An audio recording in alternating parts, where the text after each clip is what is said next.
ధనుర్మాసంలో భాగంగా శ్రీ గోదా రంగనాథ స్వామి కళ్యాణ మహోత్సవానికి శ్రీ గణేష్ నగర్ ప్రసన్నాంజనేయ స్వామి చారిటబుల్ ట్రస్ట్ ఆధ్వర్యంలో ఈరోజు కార్యక్రమాన్ని స్థానిక వెంకటేశ్వర దేవాలయం నుండి స్థానిక నగర ప్రసన్నాంజనేయ స్వామి చారిటబుల్ ట్రస్ట్ హనుమాన్ దేవాలయం కూడా ర్యాలీగా వచ్చి మొక్కులు తీర్చుకోవడం జరుగుతుంది. అందులో భాగంగా ధనుర్మాసానికి సంబంధించి ఒక ప్రత్యేకత ఏమిటి, దీనికి సంబంధించిన కార్యక్రమం ఉద్దేశం ఏమిటి? పంతులు, ధనుర్మాసం అంటేనే భగవంతుడు నిద్రలో నుంచి మేలుకునేటువంటి సమయము. ఈ సమయంలో ఎవరైతే స్వామివారిని అర్చించినా వ్రతం చేసినా చాలా శుభదాయకమైనటువంటిది. గోదాదేవి ఆనాటి కాలంలో ధనుర్మాస వ్రతాన్ని ఆచరించి శ్రీకృష్ణ భగవానున్నే పొందింది ఆ తల్లి. అట్లాంటి ఆండాలు తల్లి మనకు ఈ యొక్క వ్రతాన్ని అందించింది. అట్లాంటి వ్రతాన్ని మన గణేష్ నగర్ ప్రసన్నాంజనేయ స్వామి దేవాలయంలో 20 సంవత్సరాలుగా మహిళలందరూ కూడా శ్రద్ధాభక్తులతో నిర్వహిస్తున్నారు. ఆ మహిళలందరూ కోరారు, ఈ సంవత్సరం మనం అమ్మవారికి ఏదైనా కొత్తగా చేద్దామని. అంటే అమ్మవారికి మనం సమర్పించేది పుష్పమాలలు, ఫలములు, ఇవన్నీ కూడా మనకు అమ్మవారు సమర్పిస్తుంటాం. ఈరోజు విశేషమైనటువంటి రోజు కూడారై ఉత్సవం. ఆ గోదమ్మవారు శ్రీకృష్ణ భగవానునికి 108 భాండాలతో పాలుషోరు వండి అర్చించింది.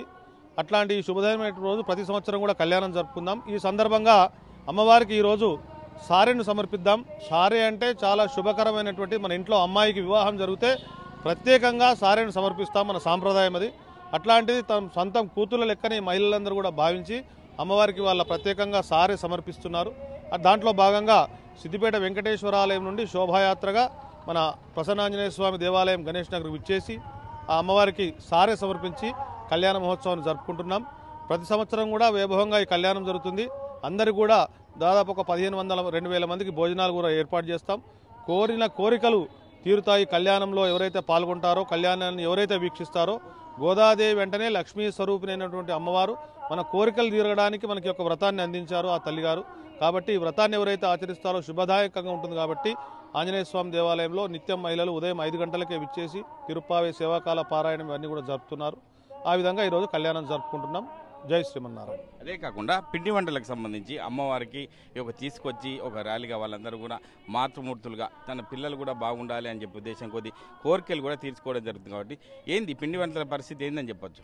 అమ్మవారికి ప్రీతికరమైనటువంటి ఫలములు, పుష్పములతో పాటు మనం సాంప్రదాయంగా ఇంట్లో చేసుకునేటువంటి సారె అంటే సకినాలు, అరిసెలు, లడ్డూలు, ఇవన్నీ కూడా మనం మన కూతురికి సమర్పిస్తాం సారె వివాహ సమయంలో. అట్లనే తన కూతురుగానే భావించారు వీరందరూ కూడా అమ్మవారికి, ఆండాల తల్లికి. అట్లాంటి పిండి వంటలను కూడా ప్రత్యేకంగా శ్రద్ధతో వాళ్ళ ఇంట్లో తయారు చేసి ఈ విధంగా శోభాయాత్రగా విచ్చేసి అమ్మవారికి సమర్పిస్తున్నారు. కాబట్టి ఆండాల తల్లి ఈ మహిళా లోకానికి, అంటే లోకా సమస్త సుఖినో భవంతనే చదువుతారు ఈ మహిళలందరూ కూడా ప్రతిరోజు. ఆ లోకమంతా సుభిక్షంగా ఉండాలని చెప్పి ఈ యొక్క కార్యక్రమాన్ని మేము నిర్వహిస్తున్నాం. అంటే లోకమంతా సుభిక్షంగా ఉండాలనే ఉద్దేశం కొద్దీ అమ్మవారికి ఒక తీపి పదార్థమైనటువంటి పిండి పదార్థాలను తీసుకొచ్చి అలంకరించి ఒక భక్తి శ్రద్ధలతో ఈ కార్యక్రమాన్ని నిర్వహిస్తామని చెప్పి ఒక స్థానిక పూజారి అర్చకులు చెప్పడం జరుగుతుంది. కెమెరామెన్ ఎల్లవరితో మహేష్, RTV, సిద్దిపేట జిల్లా. మరిన్ని వీడియోస్ కోసం ఛానల్ ని సబ్స్క్రైబ్ చేయండి. లేటెస్ట్ అప్డేట్స్ కోసం వాట్సాప్ ఛానల్ ని ఫాలో చేయండి. అండ్ లింక్ డిస్క్రిప్షన్ లో ఉంది.